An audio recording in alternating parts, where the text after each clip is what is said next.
I stood in my childhood bedroom, phone pressed against my ear, and felt the familiar weight of my mother's disappointment crushing down through the speaker. Emma, don't be selfish. Your sister needs this appointment more than you do. My hands trembled as I clutched the confirmation email I'd printed out 3 months ago.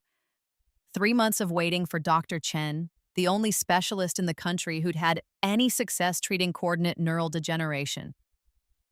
3 months of my symptoms getting worse, the numbness creeping up from my fingertips, the tremors that made it hard to hold a coffee cup, the shooting pains that woke me up at night. Mom, I've been waiting for this appointment since January. It's April now. Dr. Chen doesn't take new patients except once a quarter, and Victoria was just diagnosed last week. She's terrified, Emma. She's your baby's sister. She needs her family to support her. I closed my eyes. Of course, Victoria. Beautiful, successful Victoria, who'd married into the wealthy Jiang family 2 years ago. Victoria, who'd always gotten everything she wanted, while I was the disappointing eldest daughter who'd chosen to become a children's librarian instead of a doctor like Dad wanted. I have CND too, Mom. I've had it longer. I'm getting worse. You're being dramatic. Victoria's symptoms are much more severe. She can barely hold her chopsticks. Do you know how embarrassing that was at the Jiang family dinner? Her mother-in-law was horrified. God forbid Victoria be embarrassed at a dinner party. Mom, if I don't see Dr. Chen soon, I might lose function in my hands completely. I won't be able to work. I won't be able to. Then you'll figure it out. You always do. That's the difference between you and your sister. Victoria needs support. You're strong enough to wait for the next opening. The next opening would be in July. 3 more months. I looked down at my hands at the way my left index finger had started to curl inward, the muscle no longer responding to my brain's commands. Please don't ask me to do this. Emma Louise Chen, I am not asking. I'm telling you. You will call Dr. Chen's office right now and request that they transfer your appointment to your sister. Family takes care of family. What about me? I'm family too. Don't be difficult. You know Victoria has always been more delicate. Besides, the Zhangs are paying for everything. They've already wired the consultation fee. It would be incredibly rude to back out now. My jaw clenched. You already told them they could have my appointment? Before even talking to me? I knew you'd do the right thing. You always do, sweetheart. That's why you're my good girl. The endearment felt like acid. I was only her good girl when I was giving something up. And anyway, Mom continued, her voice taking on that steel edge I knew too well. Your father and I have been covering your rent for the past 4 months while you've been cutting back your hours. I'd hate to have to tell him we can't afford to help you anymore. Not with Victoria's medical bills and the wedding anniversary trip we're planning. There it was. The threat that wasn't quite a threat. Do what we want or we'll cut you off. I was 28 years old and still being held hostage by their money. Still being reminded that Victoria was the daughter they were proud of, and I was the obligation. Fine, I whispered. I'll call them. That's my girl. Victoria will be so relieved. And Emma, don't mention this to her. She feels bad enough about her diagnosis without knowing she took your appointment. Let her think it was easy to arrange. Of course. Protect Victoria's feelings. Always protect Victoria. I hung up and sat on my bed for a long moment, staring at the confirmation email. Patient, Emma Chen. Date, April 15th, 2 p.m. Dr. James Chen, specialist in coordinate neural degeneration. With shaking hands, and they were really shaking now, worse than yesterday, I dialed the number. Dr. Chen's office, this is Marie speaking. Hi, this is Emma Chen. I have an appointment scheduled for tomorrow at 2 p.m. I need to cancel it and transfer it to my sister, Victoria Jiang. There was a pause. Ms. Chen, are you sure? You've been on the waiting list for quite some time. The next available appointment isn't until July 18th, and I'm sure. Please transfer everything to Victoria Jiang. She'll be there tomorrow at 2. Another pause, longer this time. Ms. Chen, I have your file here. Your symptoms have been progressing rapidly. Dr. Chen made a note last time we spoke that your case was becoming urgent. Are you certain you want to? Please just transfer the appointment. Thank you. I hung up before she could say anything else, before I could change my mind. Then I lay back on my bed and cried, hating myself for being weak, for always being the one who gave in, for being so desperate for my parents' approval that I'd sacrifice my own health for it. My phone buzzed. A text from Victoria. OMG, Mom told me about Dr. Chen. You're the best big sister ever. I'll bring you back something nice. No, thank you. No, are you sure? No acknowledgement that she was taking something I desperately needed. Just Victoria, being Victoria, assuming the world would rearrange itself for her convenience. I didn't text back. The next 6 months were a slow descent into hell. Victoria saw Dr. Chen in April. He started her on an experimental treatment protocol that included a new medication, physical therapy, and dietary changes. Within 3 weeks, her symptoms had stabilized. Within 2 months, she was posting Instagram photos of herself playing tennis again, her hands steady on the racket, her smile bright and carefree. Miracle recovery, the comments said, and so blessed. God is good, Bez. I watched from my couch, where I spent most of my time now. I'd had to quit my job at the library in May when I could no longer reliably turn the pages of books or type on the computer. My fingers had curled into permanent claws. The tremors had spread to my arms, my legs. I'd finally gotten an appointment with a different specialist in June, not as renowned as Dr. Chen, but willing to see me. He'd taken one look at my hands and shaken his head. If you'd come to me 3 months ago, we might have been able to arrest the progression. At this stage, I'm sorry, Ms. Chen. The neural pathways are too damaged. The best we can do is pain management and physical therapy to maintain what function you have left. I'd asked about Dr. Chen, about whether he might still help. Dr. Chen's treatment protocol only works if we catch it early. Your window has closed. I'd nodded, thanked him, and taken the bus home, my useless hands folded in my lap. My parents visited once in those 6 months. Once. They'd brought Victoria with them, apparently, so she could show off her recovery. She'd sat in my tiny studio apartment, I'd had to move somewhere cheaper when I lost my job, and demonstrated how she could hold a pen again, how the tremors were completely gone. Dr. Chen is a genius, she'd gushed. He said my case was one of the most responsive he'd ever seen. I'm so lucky. Yes, I'd said flatly. Lucky. Mom had given me a sharp look. Emma, don't be bitter. Victoria needed this treatment. You're younger, you'll have other opportunities. I'm only 2 years younger than Victoria. Well, Victoria has a husband to think about. Marcus was so worried about her. They're planning to start a family soon, and can you imagine trying to raise a baby with CND? You don't have those same pressures. Because no one would want to marry me now. She didn't say it, but I heard it. Dad had looked uncomfortable throughout the visit, but hadn't said anything. He never did. Mom made the decisions about us girls, and he went along with whatever she said. They'd left after an hour, citing dinner plans with the Zhongs. We'll come by again soon, Mom had promised. They didn't. By October, I was living on disability assistance and whatever freelance work I could manage with voice-to-text software. I'd lost 30 pounds because cooking was nearly impossible. My hands looked like gnarled branches. I called my parents once a week, and my mother always had an excuse for why they couldn't visit. Too busy. Victoria needed help planning her anniversary party. Dad had a golf tournament. You understand, sweetheart. We'll see you soon. Soon never came. Victoria called once a month, usually when she was between other things. I could hear her doing her makeup or shopping while we talked, her attention divided. You sound tired, Emma. Are you taking care of yourself? You know, stress makes everything worse. As if I could simply choose not to be stressed about my body failing me. In November, I fell in my apartment. My legs had finally given out while I was trying to get to the bathroom. I lay on the floor for 3 hours before I managed to drag myself to my phone and call an ambulance. The ER doctor admitted me for observation. They ran tests, did an MRI. The neurologist came in with a grave expression. Ms. Chen, your CND has progressed to stage 4.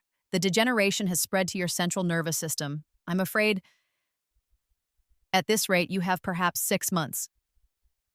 Maybe less. I'm so sorry. I stared at the ceiling of the hospital room. 6 months. I was 28 years old and I had 6 months to live because I'd given my sister my appointment with the only doctor who could have saved me. I called my mother from the hospital. Emma, this really isn't a good time.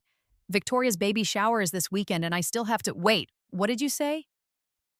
I'm dying, Mom, 6 months. The neurologist just told me.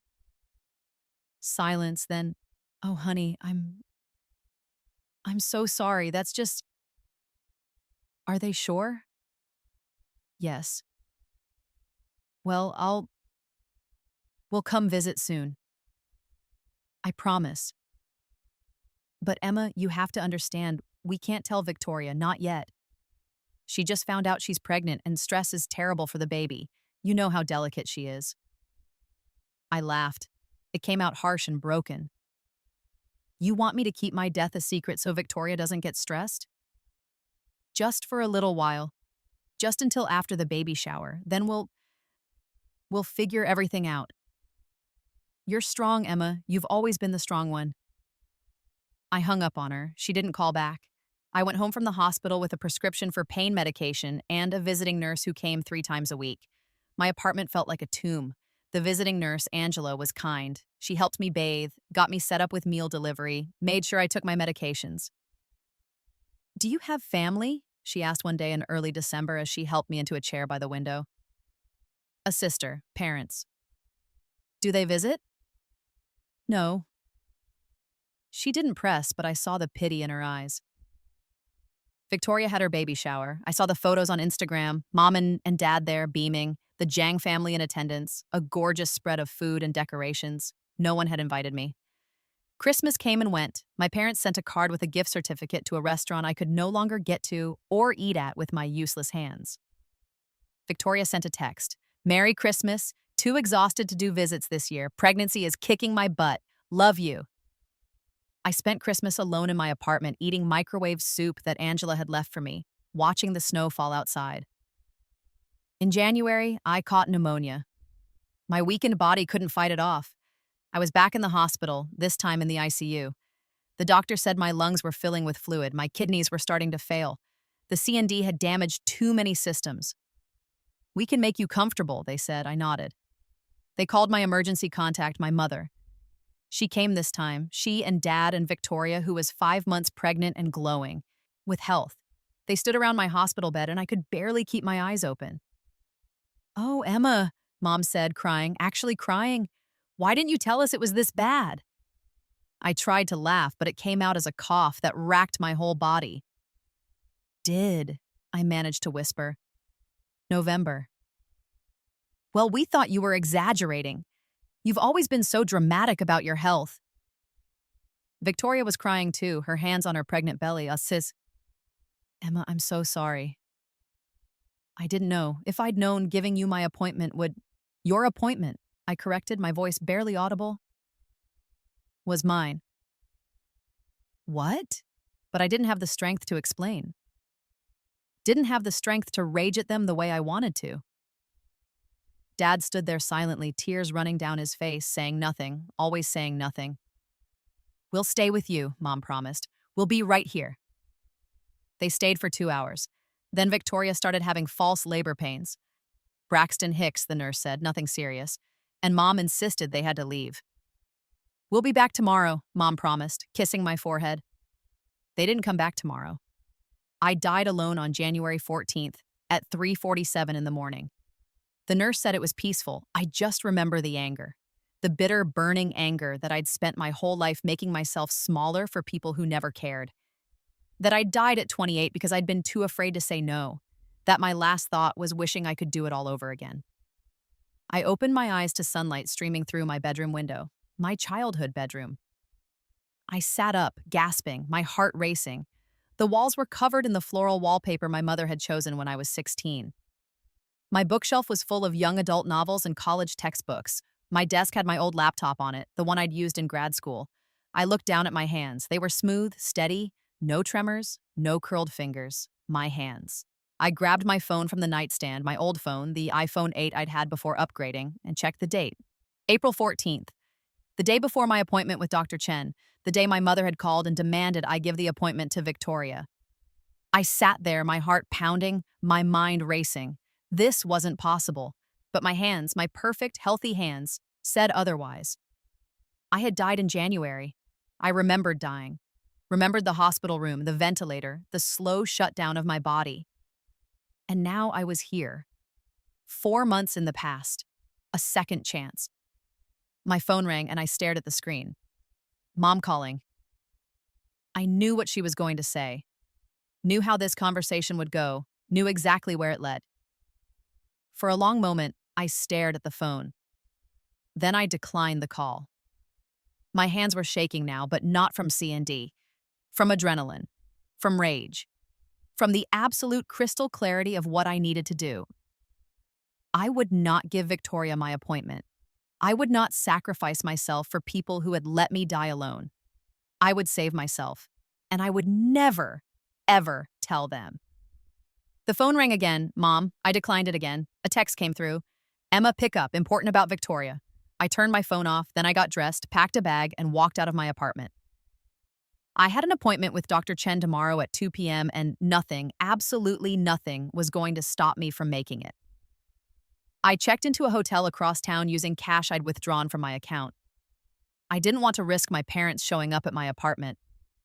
My phone stayed off. I knew my mother. She'd call, text, leave voicemails.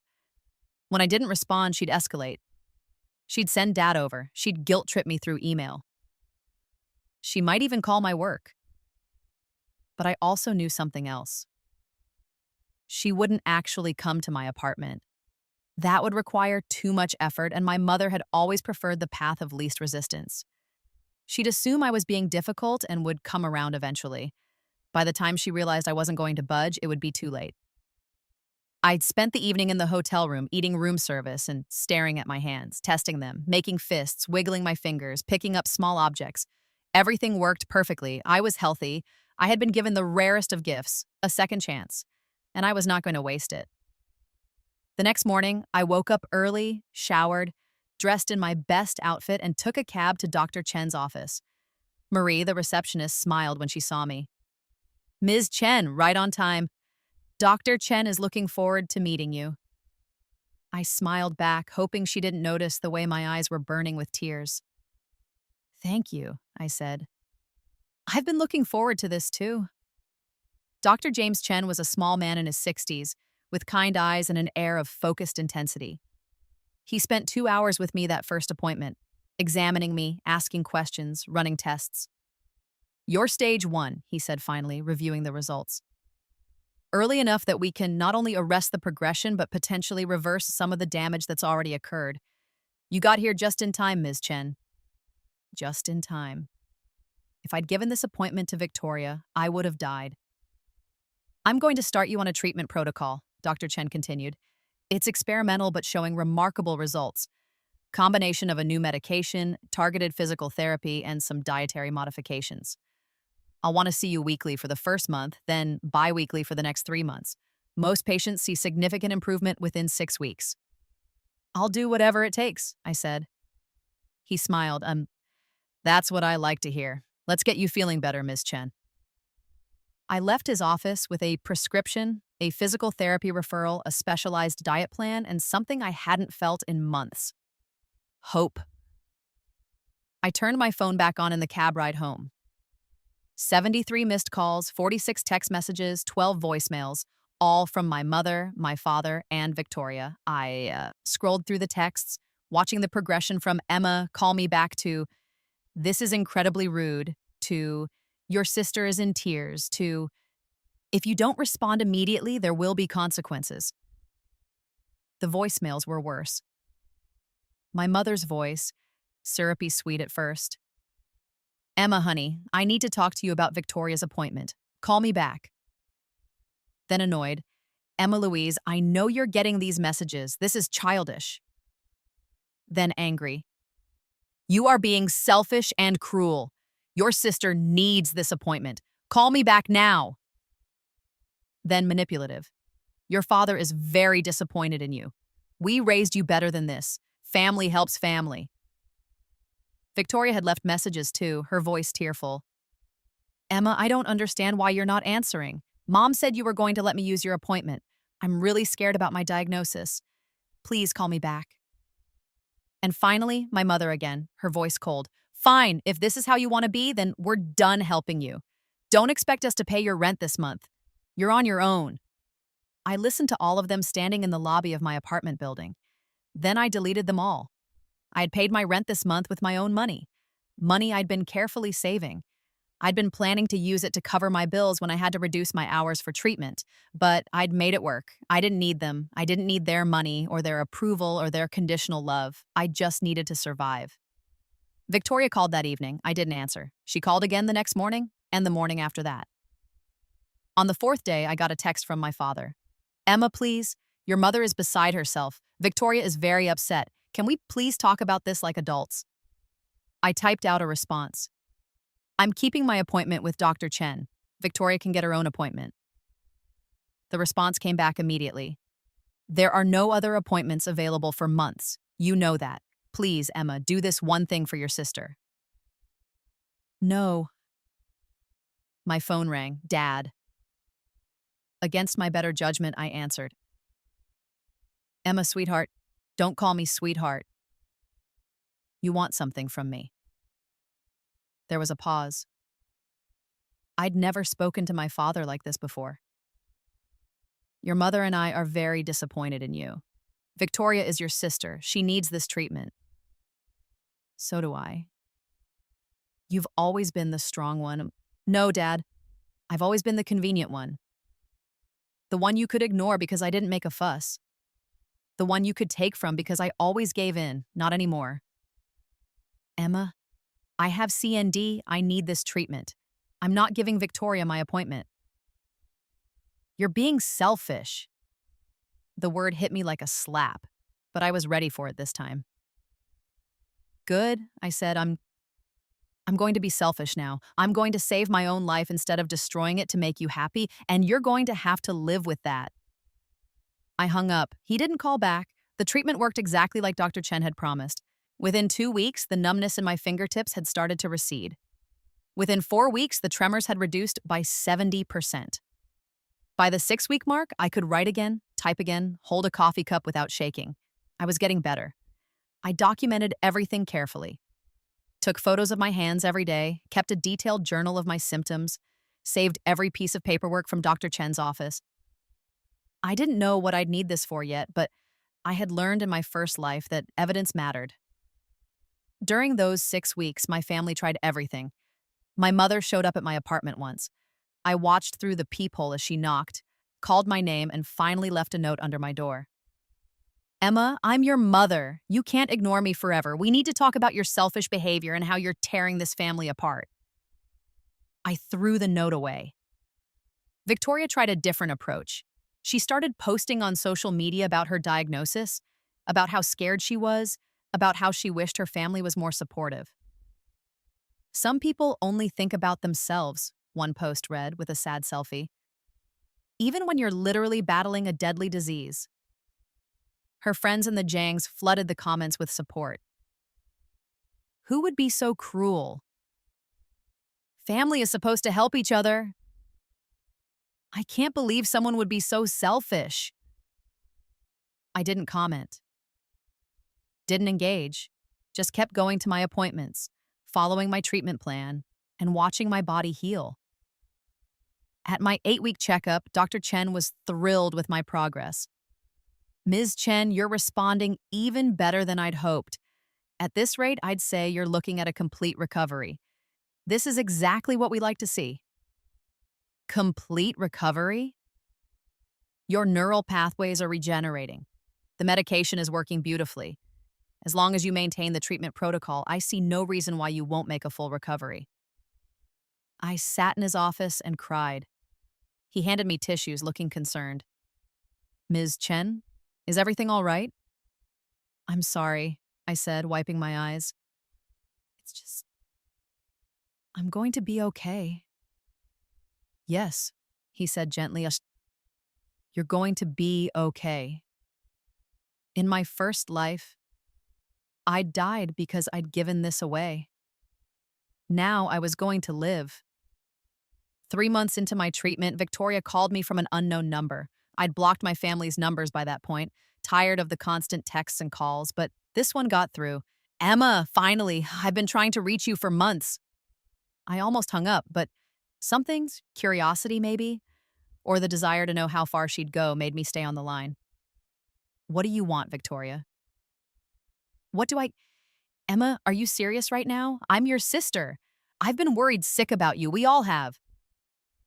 I'm fine. You're not fine. You're being horrible. Mom told me you refused to give me your appointment with Dr. Chen. Do you have any idea how selfish that is? I waited. Emma, are you listening to me? I'm listening. I'm just waiting for you to realize what you just said. What did I... Oh, don't even start. Yes, it was your appointment originally, but I need it more than you do. My symptoms are so much worse. Are they? What? Are your symptoms worse than mine, Victoria? Or did Mom just tell you they were? There was a pause. I can barely hold things, Emma. I'm shaking all the time. It's terrifying. Have you seen a doctor? Of course I have. Dr. Morrison at the General Hospital. He diagnosed me and said I needed to see a specialist, but the wait times are crazy. That's why I need your appointment with Dr. Chen. He's the best, and I can't wait months to see him. So, see someone else. There is no one else who's as good. Emma, please, I'm your baby sister. I need you. The words might have worked 3 months ago, before I died alone in a hospital room. No, I said. No? No, find another doctor, get on another waiting list, figure it out yourself. Emma, I'm pregnant. I'm trying to have a baby and I have this horrible disease and you're being so cruel. You're pregnant? I interrupted. Well, I'm trying to get pregnant. Marcus and I are trying, and can you imagine trying to raise a baby with CND? I need to be healthy for my future children. I closed my eyes. In my first life, she'd already been pregnant by this point in the timeline. She'd announced it at her baby shower in December, but that was 9 months away. She wasn't pregnant yet. She'd lied about her symptoms being worse to steal my appointment, and now she was using a hypothetical future baby to manipulate me. Good luck with that, I said and hung up. She called back immediately. I blocked the number. My mother escalated. She started calling my work, the library where I still worked full-time now that my hands were functional again. My supervisor pulled me aside. Emma, I've had 3 calls this week from someone claiming to be your mother. She's saying you've stolen something from your sister and that you're having a mental health crisis. I told her I couldn't discuss your employment with her, but is everything okay? I'm sorry, I said. My mother is upset that I refused to give my sister something she wanted. She's not handling it well. I'll make sure it stops. Do you need help? If you're dealing with family harassment, I can handle it, but thank you. I called my mother from my office, my hands perfectly steady as I held the phone. She answered on the first ring. Emma, finally, do you have any idea? If you call my workplace again, I'm filing a restraining order. Silence. You wouldn't. Try me. I'm not giving Victoria my appointment. I'm not giving her my treatment slot. I'm not giving her anything. And if you continue to harass me at work or at home, I will get the police involved. You ungrateful little... I'm done. Don't contact me again. I hung up and blocked her number. Then I sent an email to both my parents and Victoria from a new email address they didn't have.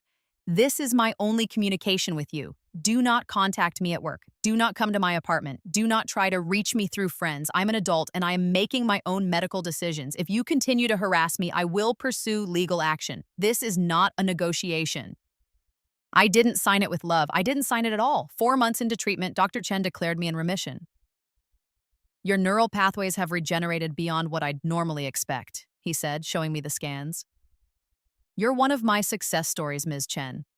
As long as you maintain the maintenance protocol, low-dose medication, and quarterly checkups, you should have no further progression of the disease. I'm cured? As cured as we can get with CND. You'll always have a susceptibility to it, but with proper management, you should live a completely normal life. a completely normal life. I walked out of Dr. Chen's office into the summer sunshine and just stood there, breathing. I was alive. I was healthy. I had saved myself. I didn't tell my family. That was the key to my revenge, I'd realized.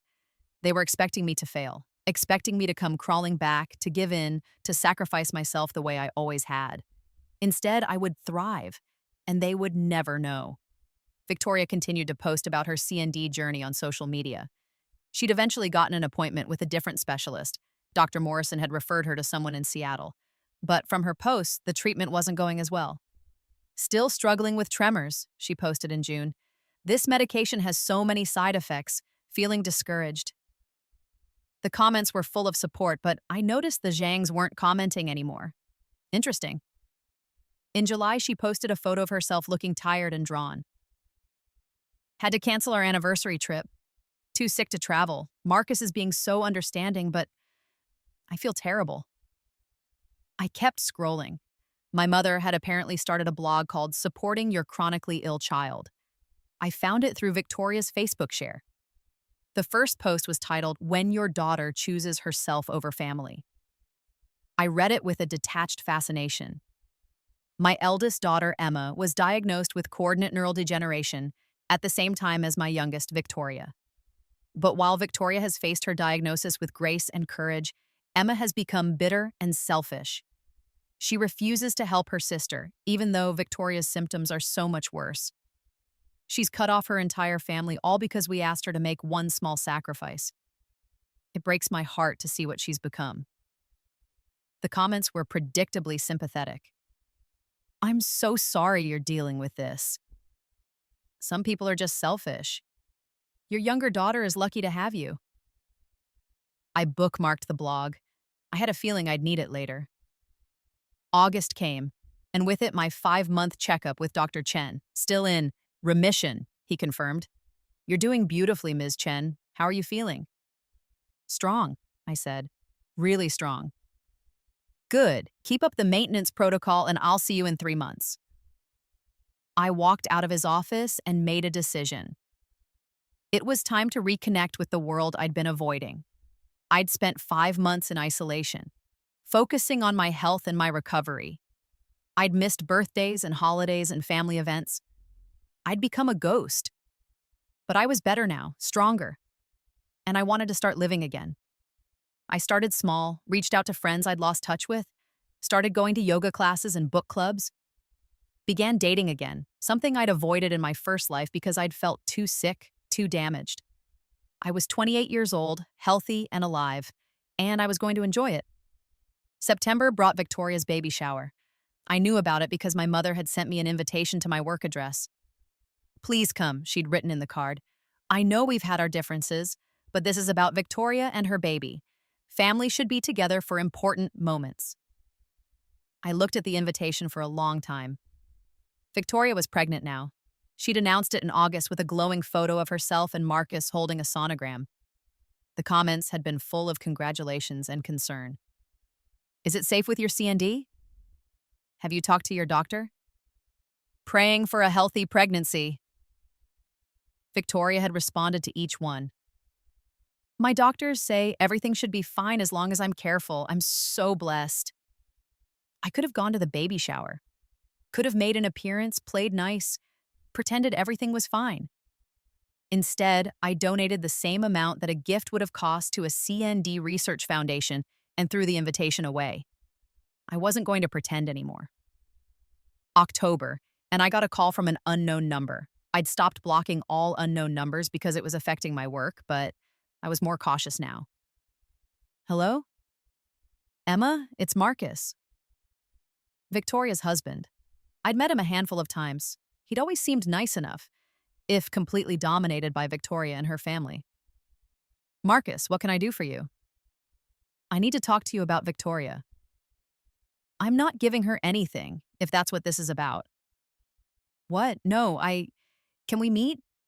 For coffee, please? I wouldn't ask if it wasn't important. Something in his voice made me agree. We met at a coffee shop near my apartment. Marcus looked terrible. tired, stressed, older than his 32 years. "Thank you for coming," he said as we sat down. "What's this about?" He took a breath. "Victoria doesn't know I'm here. Neither do your parents. But I need someone to know the truth." "What truth?" "Victoria lied about her CND diagnosis." I went very still. "What?" "She doesn't have it. She never did. She faked the symptoms to get your appointment with Dr. Chen."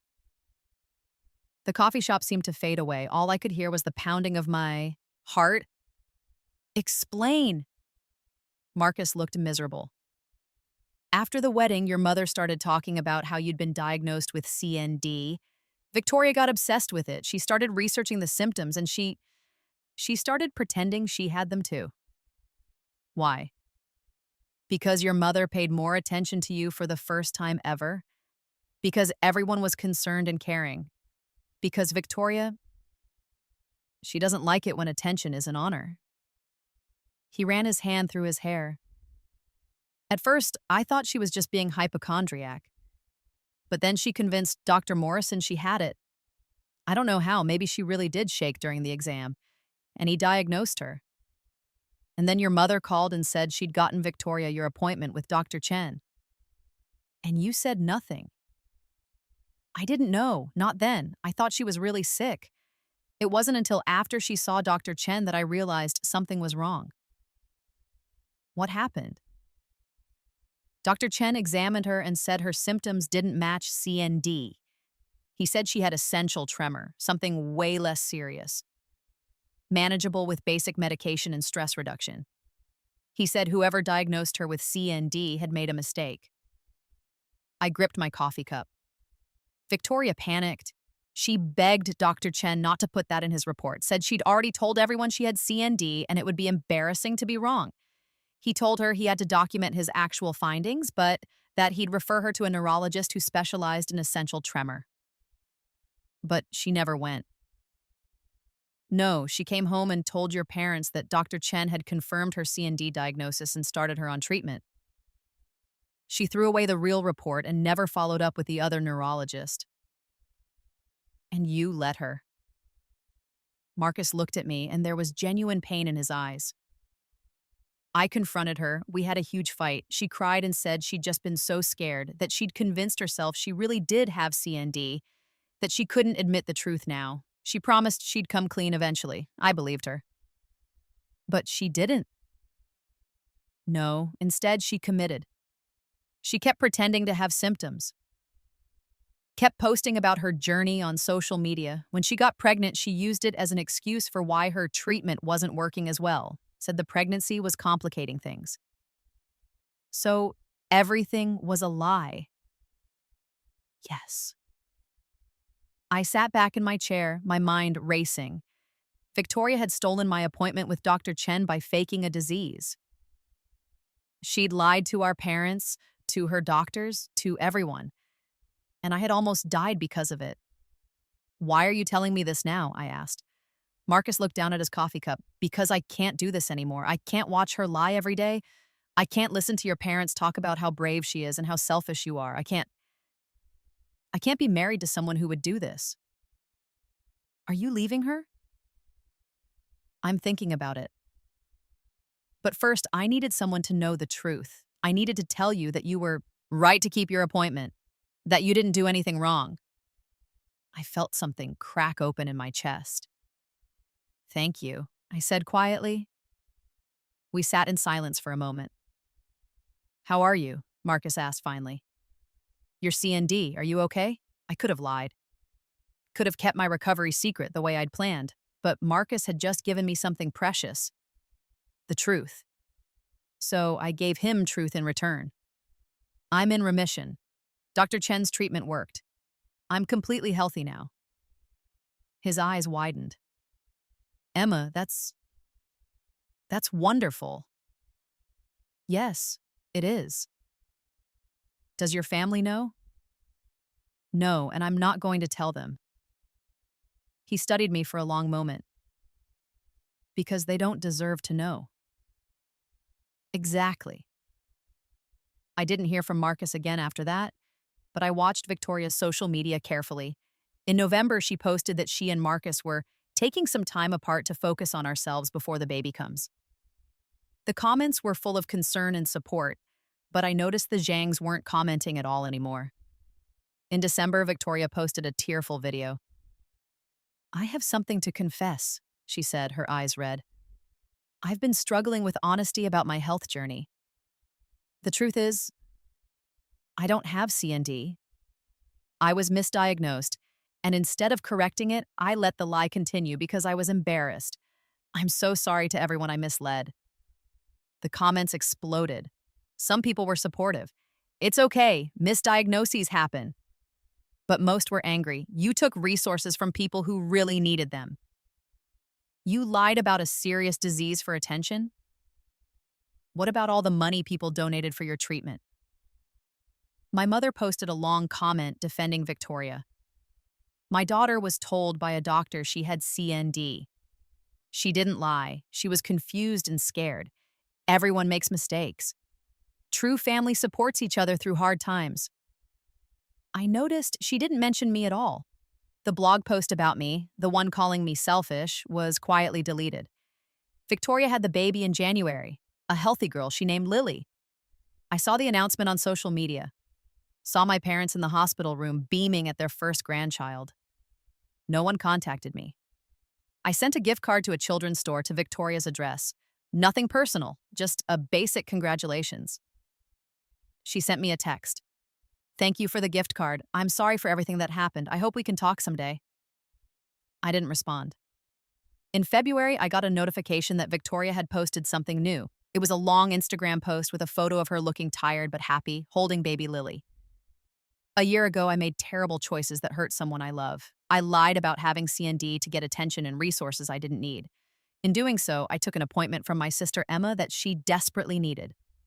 I justified it by telling myself my symptoms were real, that I deserved help too, that I was the priority. The truth is, I was selfish and cruel. Emma has every right never to forgive me. But I'm posting this because she deserves a public apology as much as I gave everyone else a public lie. Emma, I'm sorry. I hope you're healthy and happy and living your best life. You deserve it. The comments were mixed, but I noticed a lot of people saying things like, "Wait, your sister had CND and you took her doctor's appointment?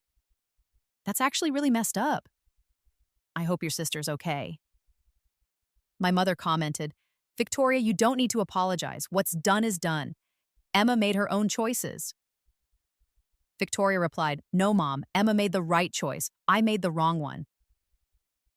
It was the first time I'd ever seen Victoria stand up to our mother. I didn't comment, but I did screenshot the post. March brought my 1-year checkup with Dr. Chen. "Still in complete remission," he said, smiling. "You're one of my favorite success stories, Ms. Chen. How does it feel?" "Like a miracle," I said honestly. "Keep doing what you're doing. You're proof that catching this disease early makes all the difference." I thought about that on my way home. If I'd given Victoria my appointment, I would have died. But I'd stood up for myself, chosen myself, saved myself. And now I was alive, healthy, and free. In April, exactly 1 year after that phone call from my mother, I got a letter in the mail. It was from my father. "Dear Emma, I know I have no right to ask for your forgiveness. I stood by while your mother manipulated you, while Victoria took advantage of you, while your whole family failed you. I told myself I was keeping the peace, but the truth is I was a coward. I've left your mother. I'm living in an apartment downtown, and I'm in therapy trying to understand how I let things get so bad. Your mother is furious. Victoria is caught in the middle. But I realize that I'd rather lose my marriage than continue living a lie. I don't expect you to want a relationship with me. I don't expect you to forgive me. But I wanted you to know that you were right. You've always been right, and I'm sorry I didn't protect you when I should have. I hope you're well. I hope you're happy. You deserve both. Love, Dad." I read the letter 3 times. Then I put it in a drawer and went on with my day. Maybe someday I'd respond. Maybe someday I'd meet him for coffee and hear what he had to say. But not today. Today, I had plans with friends. I had a yoga class. I had a date with a man I'd met at a bookstore who made me laugh and didn't know anything about my family drama. Today, I was living the life I'd almost lost. A year and a half after my rebirth, I ran into my mother at a grocery store. I saw her first, standing in the produce section, looking older and more tired than I remembered. I could have left, could have ducked into another aisle and avoided the whole thing. Instead, I walked up to her. "Hello, Mom." She turned and her eyes went wide. "Emma?" We stood there in the fluorescent lighting, surrounded by other shoppers, and I watched her take me in. I looked good. I knew I did. Healthy, strong, happy. My hands steady as I held my shopping basket. My skin clear, my eyes bright. You look well," she said finally. "I am well. Dr. Chen's treatment worked. I'm in complete remission." Something flickered across her face, surprise, relief, and something else. Something that looked like regret. That's wonderful, Emma. I'm so glad." "Are you?" She flinched. "Of course I am. You're my daughter." "Am I? Because for a while there, it seemed like you only had one daughter. The one who mattered." "Emma, that's not fair." "You asked me to give Victoria my appointment with the only doctor who could save my life. You called me selfish when I refused. You let me go through treatment alone. You cut me off when I wouldn't do what you wanted. I thought Victoria needed it more. Victoria lied about having CND. She faked her symptoms. She stole my appointment for a disease she never had."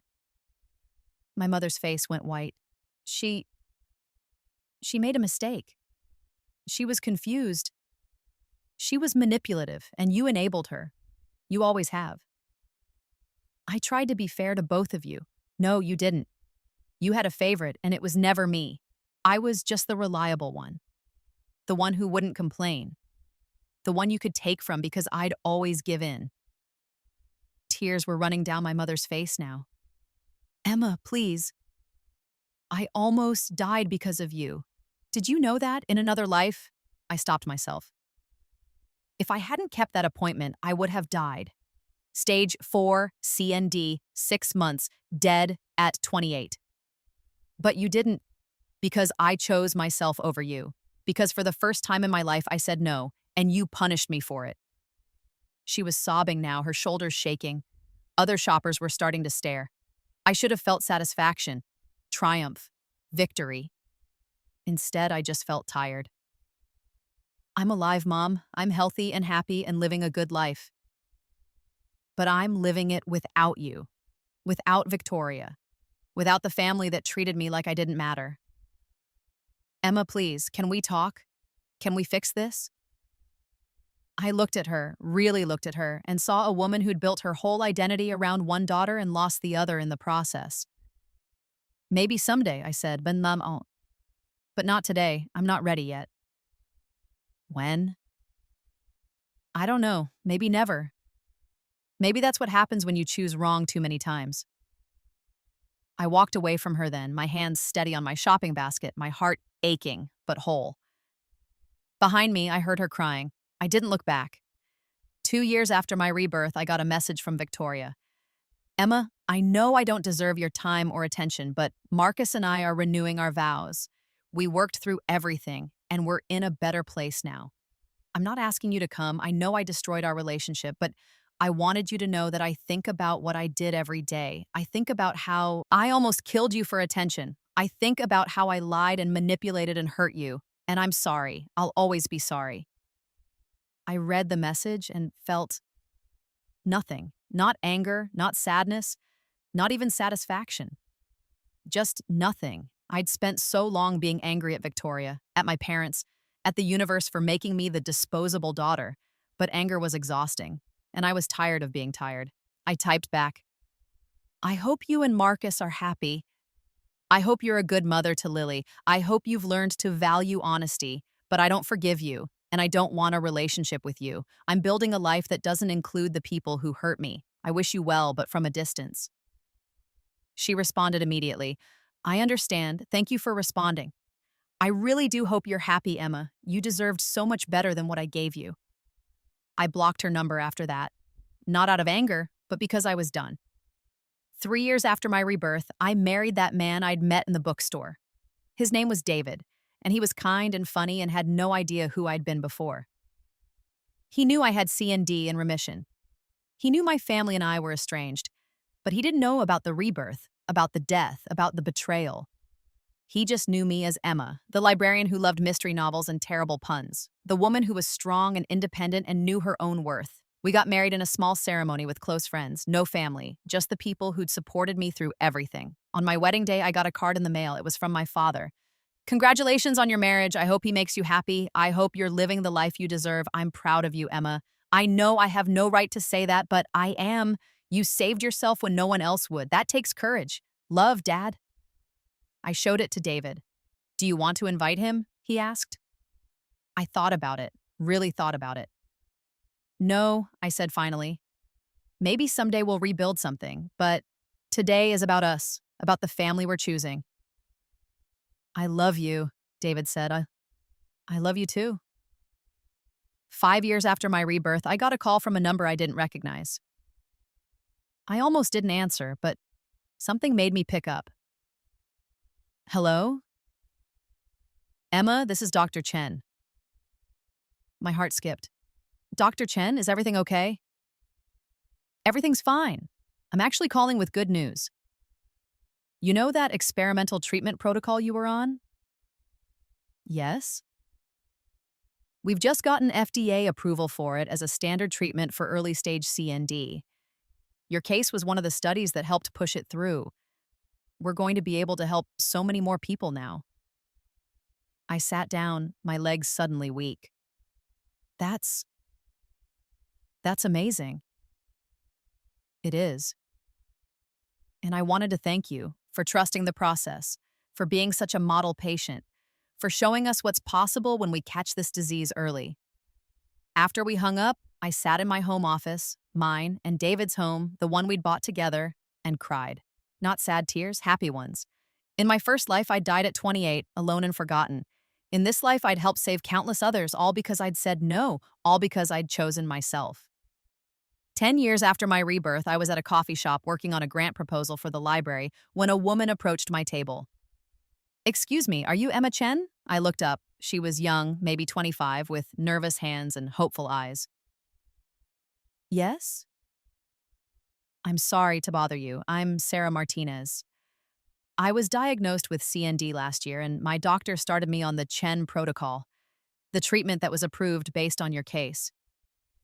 I just finished treatment, and I'm in remission now. I wanted to say thank you. You saved my life."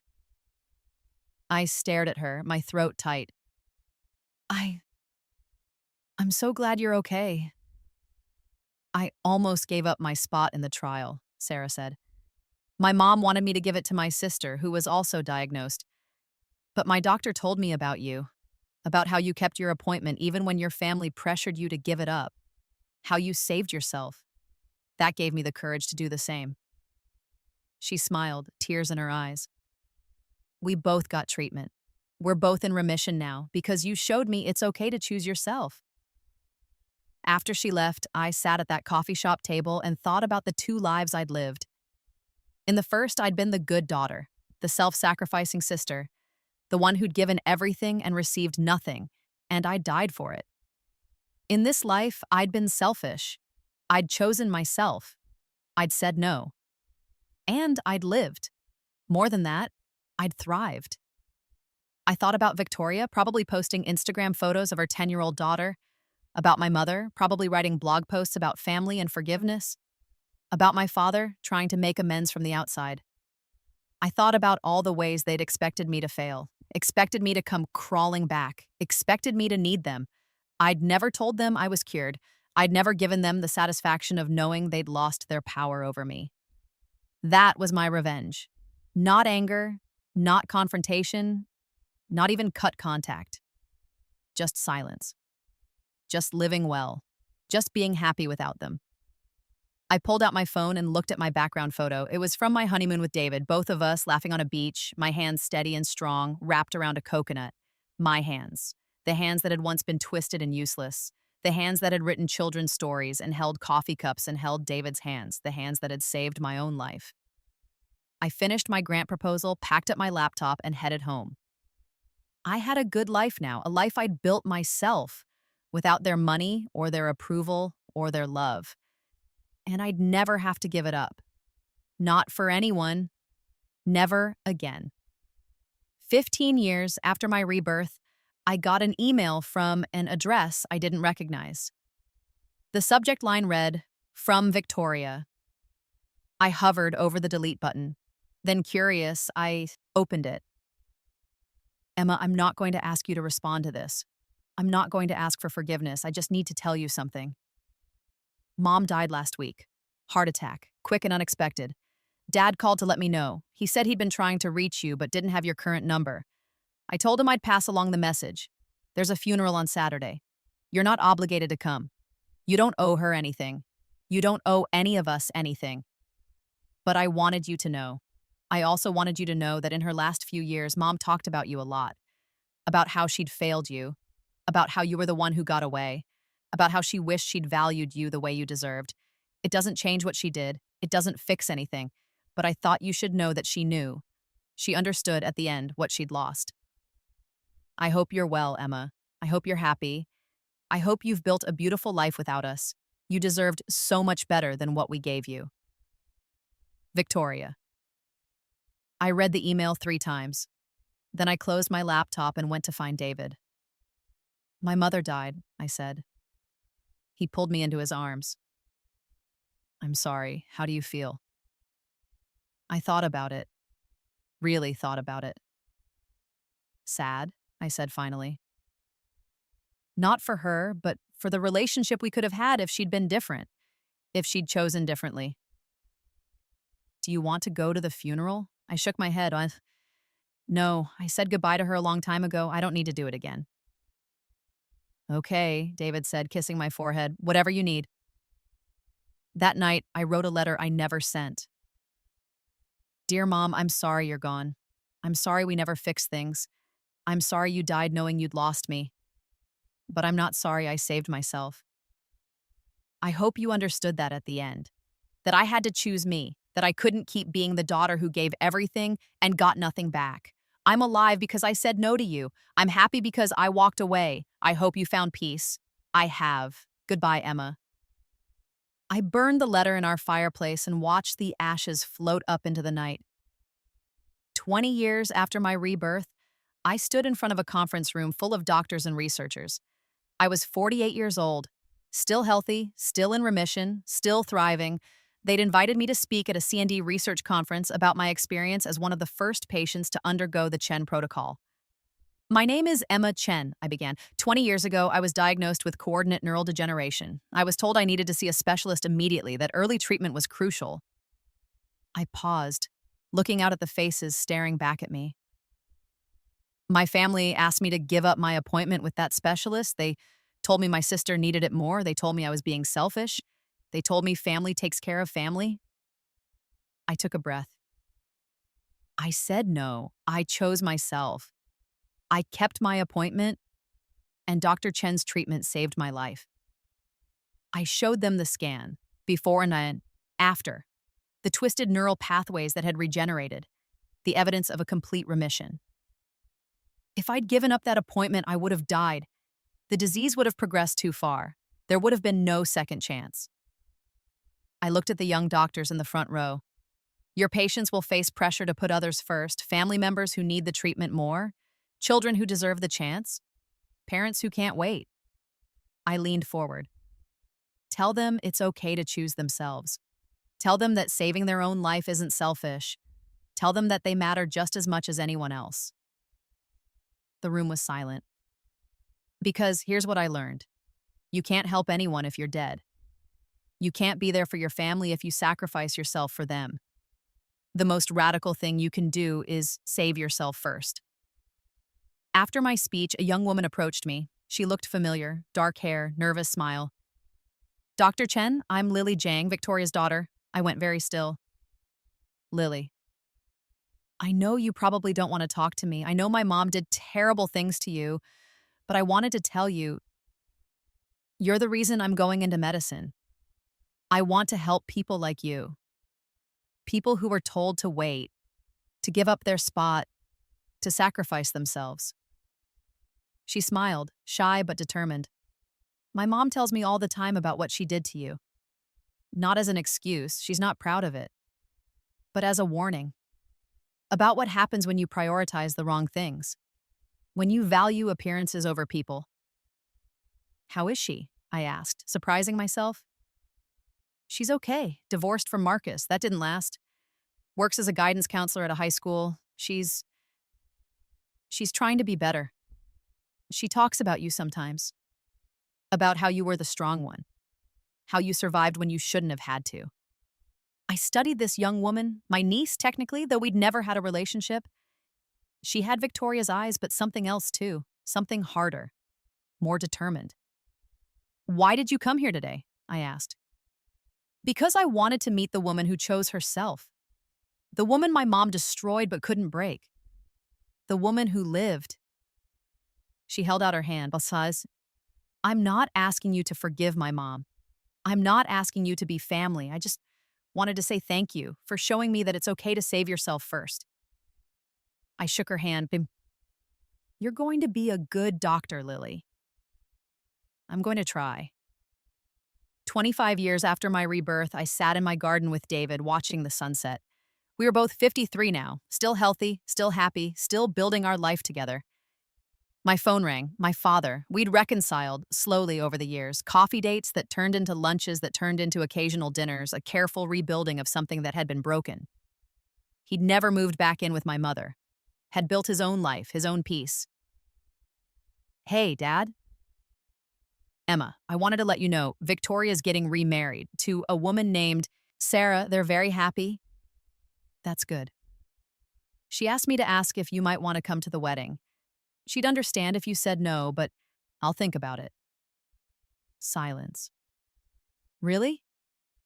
Really, I'm not angry anymore, Dad. I'm just done carrying it around. You have every right to be angry. I know, but anger is exhausting, and I'm tired of being tired. After we hung up, David raised an eyebrow at me. Are you really going to go? I don't know. Maybe. Maybe it's time to close that chapter completely. Not for them. For me. Whatever you decide, I'm with you. I leaned against him, watching the sky turn pink and gold. Do you ever think about what your life would have been like if you'd made different choices? I asked. Sometimes. Why? I thought about the life I'd lived before, the death at 28, the hospital room, the loneliness. I almost died once, I said. Not telling him about the rebirth, I'd never told anyone that. But giving him a piece of the truth. Before I met you, before all of this, I was sick and I almost gave up my chance at treatment. I almost let people convince me I didn't matter. What changed your mind? I realized that no one was going to save me but me. That I had to be the one to choose life. David pulled me closer. I'm glad you chose life. Me too. I didn't go to Victoria's wedding, but I sent a gift. A donation to a CND research foundation in her name. She sent me a thank you card. Emma, thank you. Not just for the gift, but for surviving. For teaching me what strength really looks like. I hope you're happy. You deserve it. I put the card in a drawer with all the others, the letters from my father, the emails from patients I'd helped, the notes from people whose lives had been saved by the treatment protocol that my case had helped approve. Evidence of a life well lived. Evidence that I'd mattered. 30 years after my rebirth, I retired from the library. There was a party, friends, colleagues, the children whose lives I'd touched through stories and books and quiet support. No family. I'd never reconnected with Victoria beyond polite distance. My mother was long dead. My father was elderly now, living in an assisted care facility, our relationship cordial, but not close. But I had David. I had friends. I had a community of people I'd chosen and who'd chosen me back. At the party, they gave speeches about all the ways I'd made a difference. A mother talked about how I'd helped her daughter learn to read. A teenager talked about how I'd given him a safe space when his home life was chaos. A teacher talked about how I'd created literacy programs that served hundreds of children. I listened to them talk about me, about my kindness, my patience, my strength. And I thought about the woman I'd been in my first life, the one who'd died alone, forgotten, unmourned. That woman would never have had this party, would never have had this life, because she'd never learned to save herself first. 35 years after my rebirth, David died. Cancer, quick and brutal despite all the treatments. I held his hand as he slipped away, and I thought about how grateful I was that I'd lived long enough to love him, to marry him, to build a life with him. "Thank you for choosing life," he whispered at the end. "Thank you for being here." "Thank you for loving me," I whispered back. After he was gone, I found a letter he'd written to me to be opened after his death. "Emma, by the time you read this, I'll be gone, but I need you to know something. You saved yourself long before I met you. You chose life when everyone else told you to choose sacrifice. You stood up when everyone else told you to kneel. That's why I loved you. Not because you needed me, but because you were already whole. Don't let my death break what you built. Don't let grief convince you that you were wrong to survive. You matter, Emma. You've always mattered. Keep living. Keep choosing yourself. I'll be watching, proud as hell. All my love, David." I cried for 3 days straight. Then I got up, got dressed, and went back to living. Because that's what I did. I survived. 40 years after my rebirth, I was contacted by a journalist writing a book about the development of CND treatments. "I'd like to interview you," she said. "You're patient zero for the Chen protocol. Your story is remarkable." "What do you want to know?" "Everything. Why you kept your appointment, how you survived, what you'd tell other patients facing similar pressure." I agreed to the interview. We met at my home, the home I'd shared with David that I still lived in alone. She was young, eager, taking rapid notes as I spoke. I told her about the diagnosis, about the appointment, about the pressure from my family. I didn't tell her about the rebirth, about the first death, about the second chance. But I told her about the choice. "They told me I was selfish," I said. And maybe I was, but I was also right. I deserved to live just as much as anyone else. I deserved to save myself. "Do you have any regrets?" she asked. I thought about my mother, dead for decades now. About Victoria, who I'd never really reconnected with. About the family I'd lost when I chose myself. "No," I said. "I don't regret saving my own life. I don't regret choosing myself. I only regret that it had to be a choice at all." The article came out 6 months later in a major medical journal. The headline read, "The Woman Who Chose Herself, How One Patient's Refusal to Give Up Her Treatment Spot Revolutionized CND Care." It went viral. I got letters from all over the world, from patients who'd been pressured to give up their spots in trials, from family members who'd been told to wait, from doctors who'd watched their patients sacrifice themselves, all of them saying the same thing: "Thank you for showing us it's okay to choose ourselves." 45 years after my rebirth, I got a call from a hospice facility. "Ms. Chen, this is Riverside Hospice. We're calling about your father." My father, now 92, had been in declining health for years. "He's asking for you," the nurse said gently. I drove to the hospice that day. He looked tiny in the hospital bed, shrunken and pale, but his eyes were clear when he saw me. "Emma," he whispered. "Hi, Dad. I need to tell you something before I go." "Okay." "I'm sorry for all of it. For not protecting you, for choosing peace over doing what was right. For letting your mother and Victoria hurt you." "Dad, let me finish, please." He coughed, struggled for breath. "You were the brave one. You were always the brave one. You saved yourself when no one else would save you. I'm so proud of you for that. Tears were running down my face. I wish I'd been different, he continued. I wish I'd stood up for you. I wish I'd chosen you.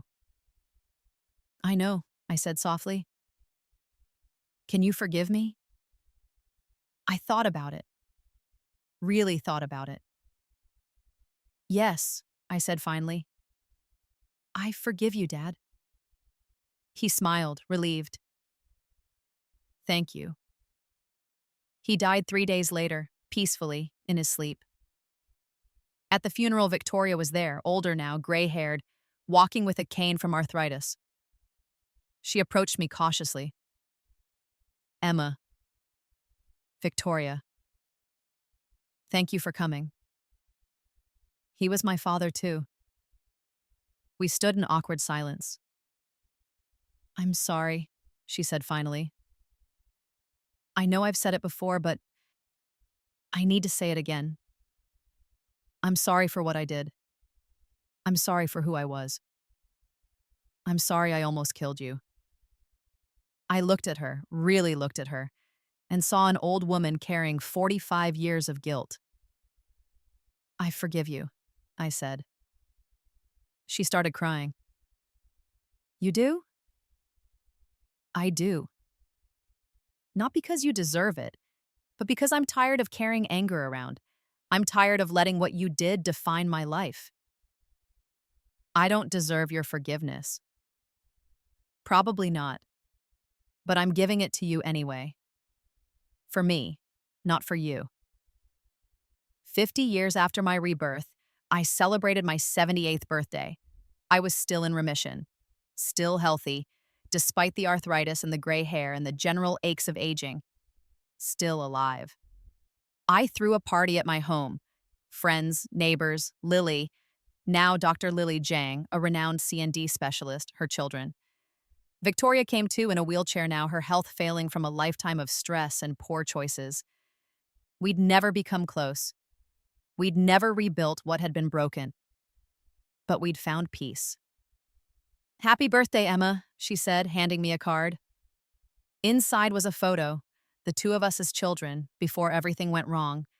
Before the disease, before the betrayal, before the death and rebirth.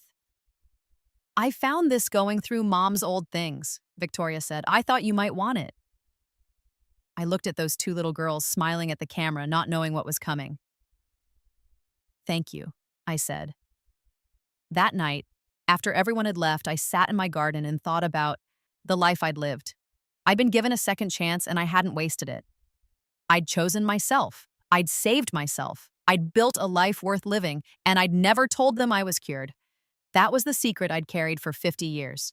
The revenge I'd never spoken aloud. They'd expected me to fail, expected me to need them, expected me to come crawling back. Instead, I'd thrived in silence. I'd let them wonder, let them worry, let them realize too late what they'd lost. That was my victory, not cruelty, not anger, just the quiet satisfaction of living well, of surviving when I wasn't supposed to, of being happy without them.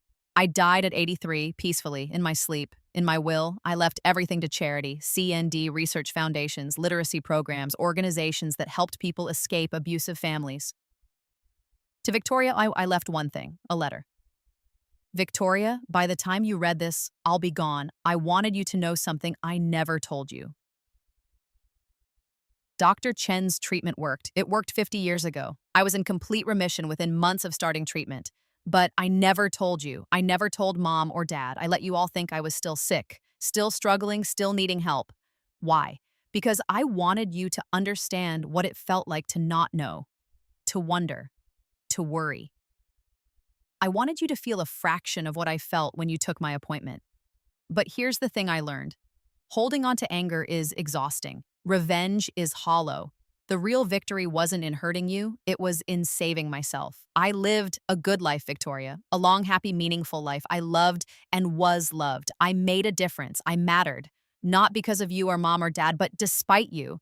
I hope you learned something from all of this. I hope you became a better person. I hope you taught your daughter to value herself. And I hope that's enough. Goodbye, Emma.